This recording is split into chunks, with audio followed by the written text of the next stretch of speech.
To keep the peace, to pioneer the future, the new mission of your AAF.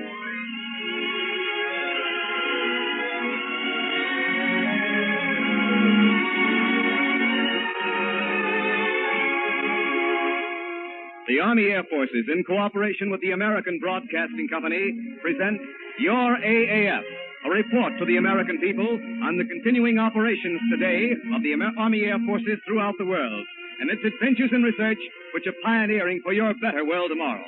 Tonight you will hear from right field a report on hydroponics, the strange science of farming without soil. From Washington, on the eve of the ATC's first regularly scheduled round-the-world flight, Lieutenant General Harold L. George. From Mitchell Field, an actual tour through one of the AAF's new separation centers. And from New York, the singing voices and all-soldier orchestra of the AAF, bringing you the best of the top music of the day.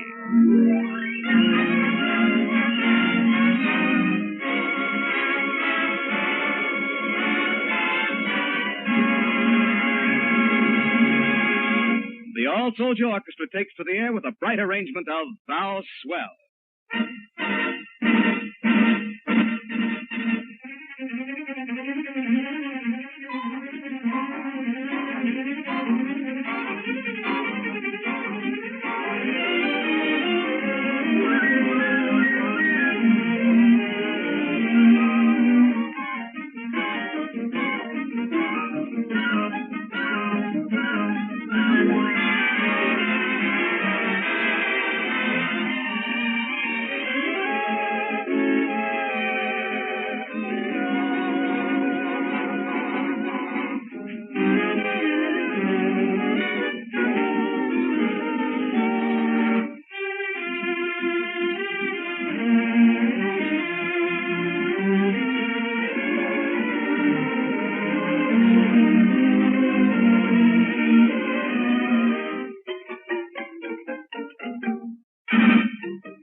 From the AAF's great research center at Wright Field, Dayton, Ohio, have come most of the dazzling scientific discoveries which put us and keep us first in the air.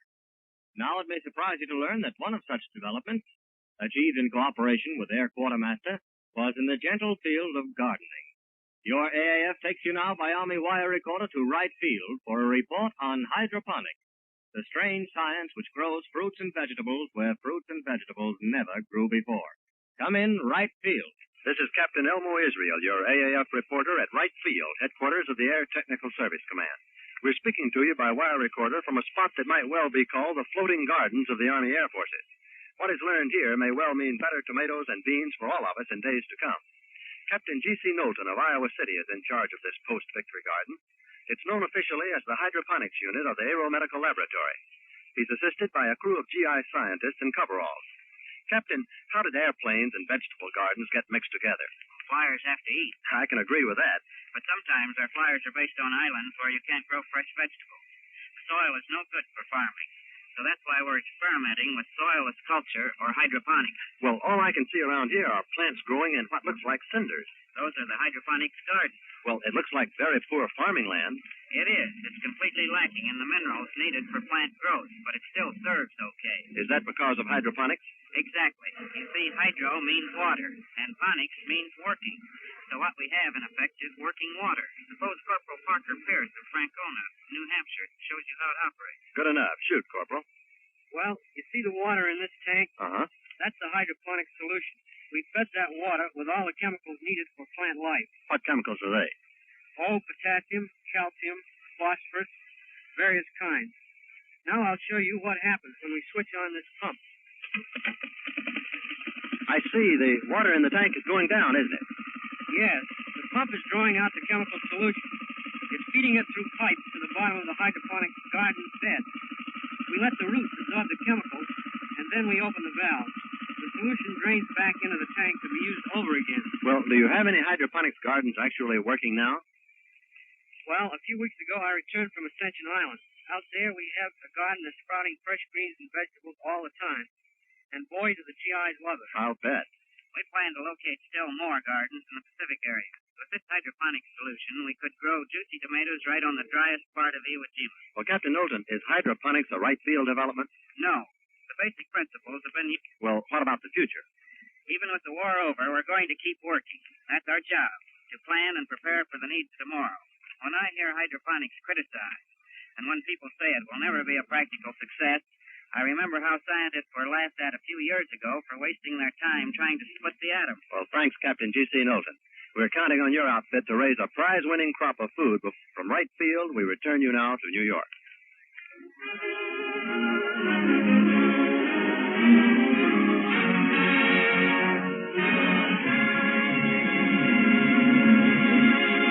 Joined by the all-soldier orchestra of the AAF, Sergeant Bob Carroll answers yes to a question as old as Adam and as new as America's latest hit tune.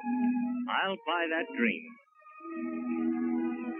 Imagine me with my head on your shoulder, and you with your lips getting bolder. A sky full of moon and a sweet mellow tune. I'll buy that dream. Imagine you in a gown white and flower, and me thanking Dad for your dowry. A church full of folks and those last-minute jokes. I'll buy that dream.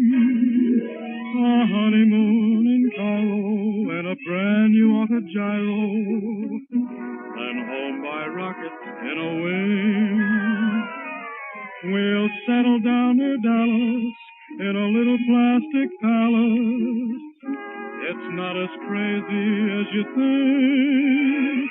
Imagine me on our first with someone like you in the nursery.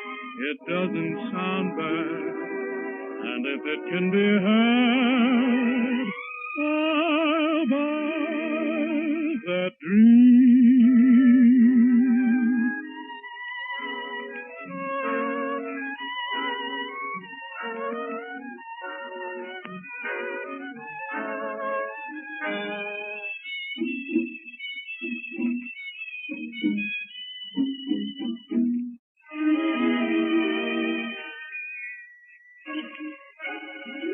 A honeymoon in Cairo in a brand new auto gyro. Then home by rocket in a wing. We'll settle down near Dallas in a little plastic palace. It's not as crazy as you think. Imagine me on our first anniversary with someone like you in the nursery. It doesn't sound bad, and if it can be had, by that dream.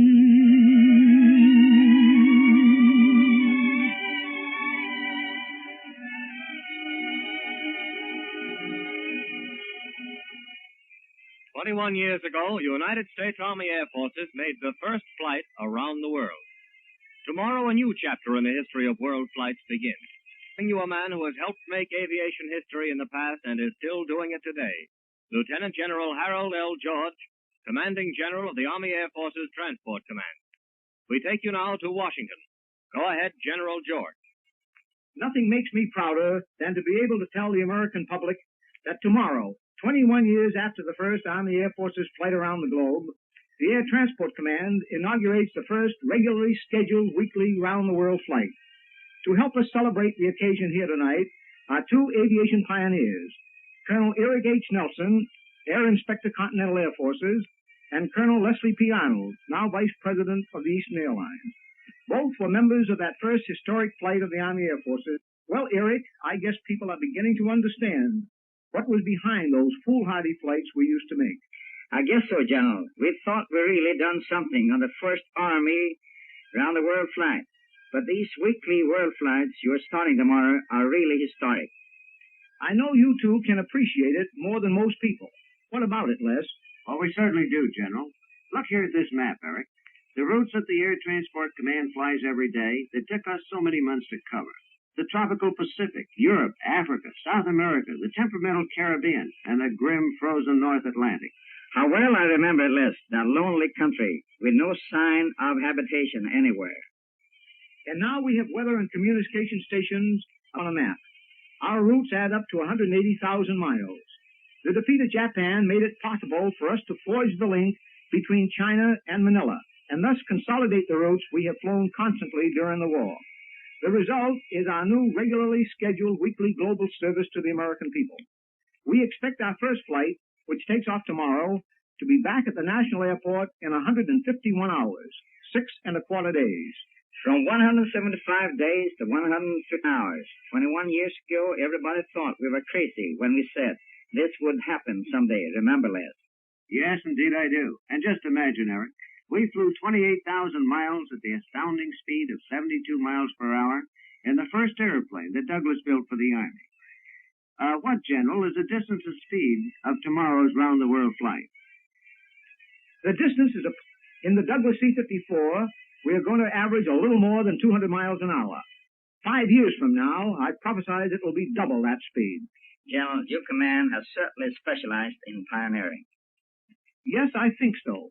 But what I'm most pleased about is what this kind of global service means to commercial aviation. This kind of speedy aerial transport between nations will be one of the most important factors in bringing people together and promoting world understanding. Tell me, General, you're still flying supplies to our armies of occupation, aren't you? Yes, Les, along with returning veterans to the United States by air. That, of course, is one of the reasons we must retain expert personnel, not only air and ground crews, but men with administrative, supervisory, and operational experience. But you are releasing planes and personnel, aren't you, John? Definitely, Eric, as many as possible.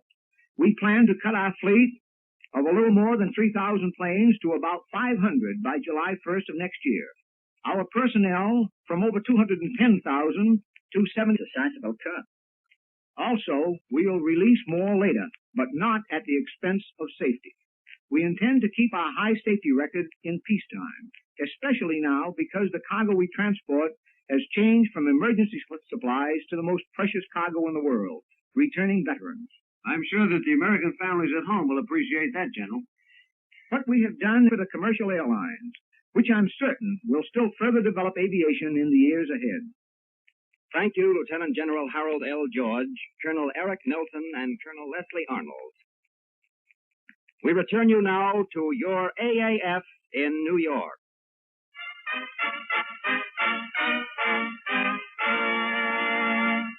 To Americans are important and mail from home.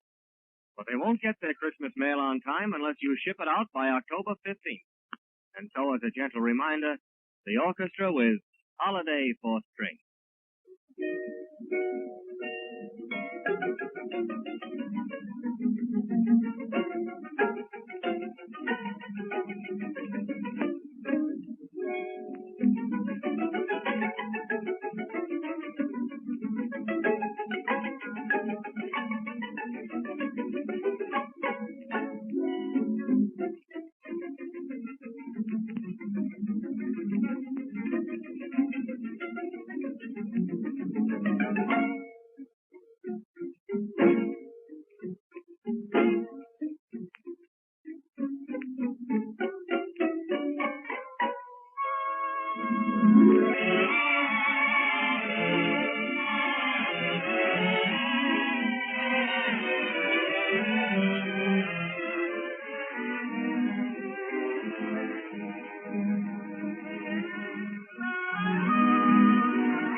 Mexico, to accelerate the already stepped-up tempo of demobilization, the Army Air Forces announced the establishment of 32 AAF separation centers around the country. Now, by Army wire recorder, for the first time on the air, your AAF takes you on an actual tour through one of these installations. Go ahead, Mitchell Field. Separation unit headquarters to begin processing in 2 minutes. Repeat, 2 minutes. Don't delay. This is your AAF reporter, Sergeant Don Barber, speaking to you from the Army Air Force Separation Unit at Mitchell Field, Long Island, a base of the 1st Air Force, one of the first separation units set up throughout the country to speed the discharge of eligible men in the world's largest air force. Just heard came from one of the operations and control offices where the men are directed along the assembly line of the separation unit. This is one headquarters where formations are met on time because speed is the essential item. It takes only 48 hours from the time a man alights from the train a soldier until he gets on it again as a civilian.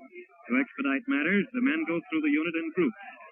At this moment, we're talking from a room in which the latest group of 100-odd men are receiving last-minute instructions pertaining to their reconversion to civilian life.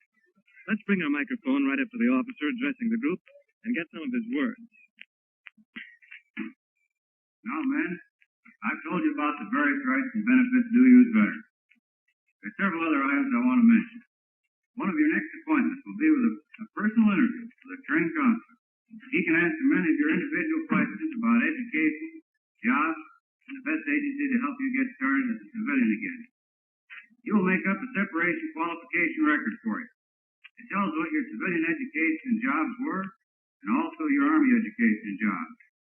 From this information, he will show a suggested conversion to a civilian occupation in line with what you've learned and done here.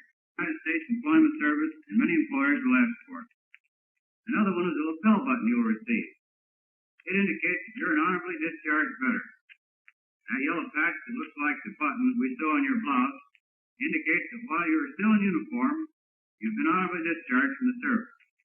In connection with your uniform, it's one we're all proud of. The men are listening to Captain H.O. Mitchell, himself an overseas veteran and a man thoroughly experienced in instructing and counseling people. Now, suppose we walk along in life and describe what we see as we go along. There are huge signs above our heads telling us that we're walking past the counseling booths where the soldier's separation qualification record is filled out. So here's a soldier being interviewed. Let's listen. Is that right? Well, your record says you graduated from an Army radio technician school. Is that correct? Yes, sir. Well, suppose you tell me exactly so that I can put it on the record. Well, sir, I was chief of the radio repair branch. We repaired all kinds of receiving and transmitting sets for the Air Force, and we installed and maintained radios and B-24 bombers. You know, I didn't do this work before the war, but I sure would like to stay with it. Incidentally, Willis... That's one of the reasons for this interview, Sergeant. We want to help you take advantage of your Army service, among other things, in this interview today. Well, that gives us an idea of how these forms are filled out. And now to continue our walk along the processing line, we have to crowd our way past all the men in the corridor here who are standing before the little tailor shop where a whack, PFT Josephine Smith, is busy sewing on the discharge patches. And farther down is the finance office where the men receive their final Army pay. It's the final stop on the journey through the separation center. We're just outside the post chapel, and inside, Chaplain Joseph T. O'Brien soon will address the group of men who are to become civilians in a few moments. As the dischargees are filing into the chapel, let's find out how some of them feel now that they are finally bound for home. May I have your name, Sergeant? Sergeant Jacob Zahner. Where are you bound for? Ocean Parkway, Brooklyn, New York. Good. Ready to put on that civilian suit? You said it. Suppose it'll fit after Army life? I've got to have it altered, I'm afraid. Are you going back to your old job, or are you going to try for a new one? Oh, more in line with what you've learned to do in the Army? No, I'm going to use the GI Bill of Rights to go back to school again. Congratulations. And what's your name, Sergeant? Staff Sergeant Bob Carl. And where's your home? Patterson, New Jersey. Well, what are your feelings now that you're leaving the Army? Sure is a great feeling. I'll bet it is. Thanks, fellas, and the best of luck to you. Now, we'll step inside the chapel where the men will... Chaplain O'Brien is speaking now. But also because you can look back upon a job well done. As a chaplain, I feel constrained to say a few words at least about the religious aspects of your Army life and its future implications. I know that I can say that wherever you have gone, or whatever you have done in the course of your service, there has been a chaplain at your side to guide, to counsel, and to instruct you. As members of the Army Air Forces, you have been provided with every facility for the practice of your religion with its resultant consolations. Here, too, you have been taught the lesson of tolerance for the religious opinions of others. You have seen Catholic proud of prejudice of any kind, and you have seen each one receive equally the spiritual ministration of the Air Force chaplain. Do not forget that lesson as you leave for civilian life, and be hereby convinced that if you and all your buddies in the armed forces carry this conviction back to the world you left a few short years ago, you will ensure for America a lasting and glorious peace, just as you have brought a glorious victory by the force of your strong arms. And may God's blessing go with you wherever you go.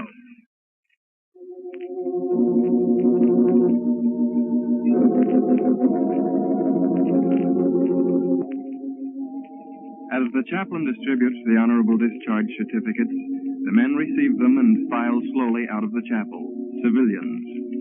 You have been hearing how Army airmen are demobilized at the AAF separation unit at Mitchell Field under the Air Force's program to ensure speedy return of its eligible personnel to civilian life. This is your AAF radio reporter, New York.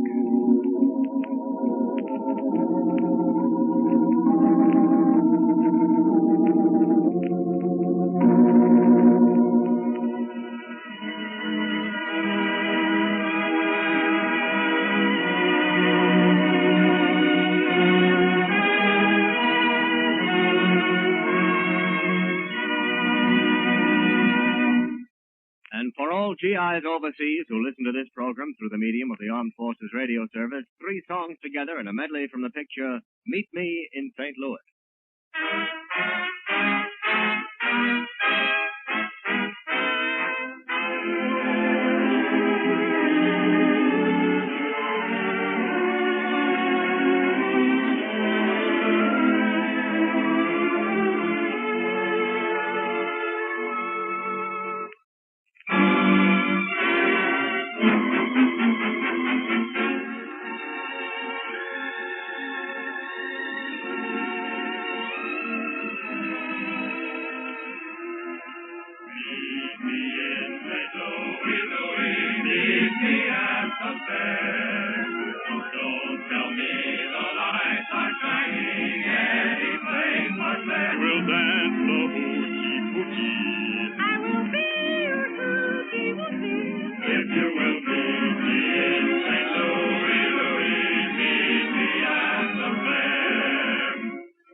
brighter anywhere but there.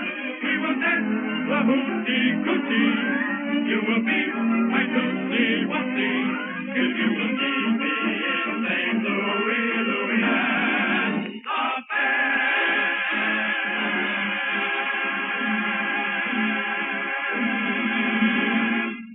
To keep the peace, to pioneer the future. This is your AAF.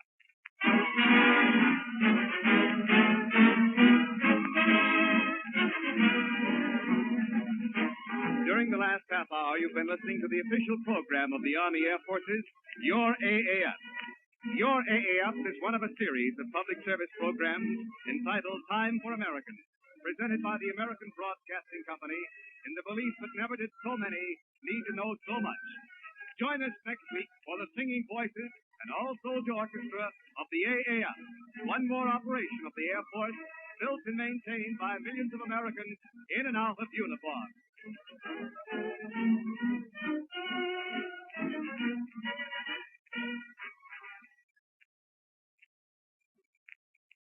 General Eisenhower says, "The true glory is your story, and every American should see it. The true glory is the thrilling inside story of victory in Europe from D-Day to VE Day. See it now at your neighborhood theater." This is the American Broadcasting Company.